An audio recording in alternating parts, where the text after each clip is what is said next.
During the First World War, a new condition emerged that caught the military and medical establishment completely off guard. There was no telling who would be affected by it or why.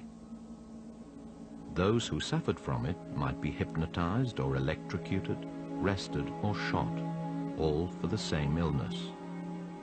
So many men were lost to it, there would be a revolution in military attitudes and a new field of medicine created. The condition was called shell shock. These are the men whose minds the dead have ravished. Memory fingers in their hair of murders, multitudinous murders they once witnessed.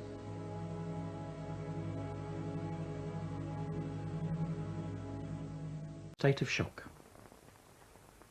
So I think it was a wonderful term because it described it quite perfectly. To the Army's alarm, more and more cases of shell shock began to appear. After just 6 months of war, 15% of the British Army was judged to be suffering from the condition.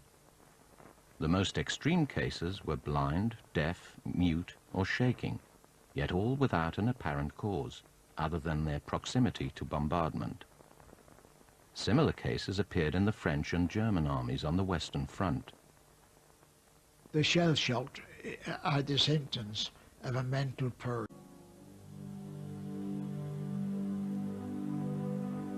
This footage, filmed at the Royal Victoria at the height of the war, is an extraordinary record of the impact of war on the minds of men. The doctors, feeling their way, decided that the men were suffering from hysterical conversion symptoms. That is, the men's mental distress produced a physical symptom: rigid limbs, extreme shivering, or loss of speech. In this case, a deaf man responds only to the word bomb.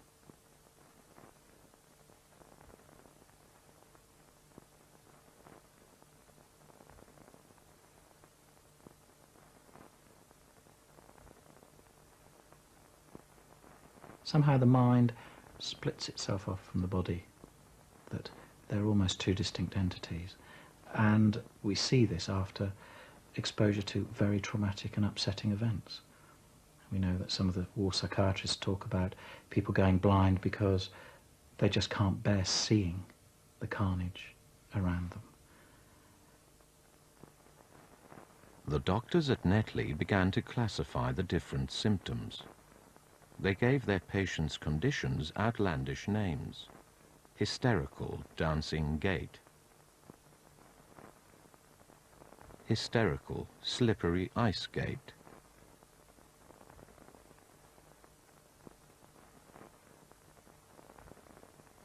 and battling with the wind.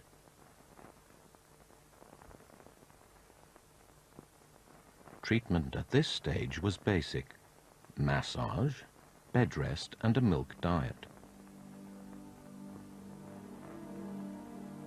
As a new phenomenon, shell shock sparked enormous interest in the medical community. Everyone wanted to find a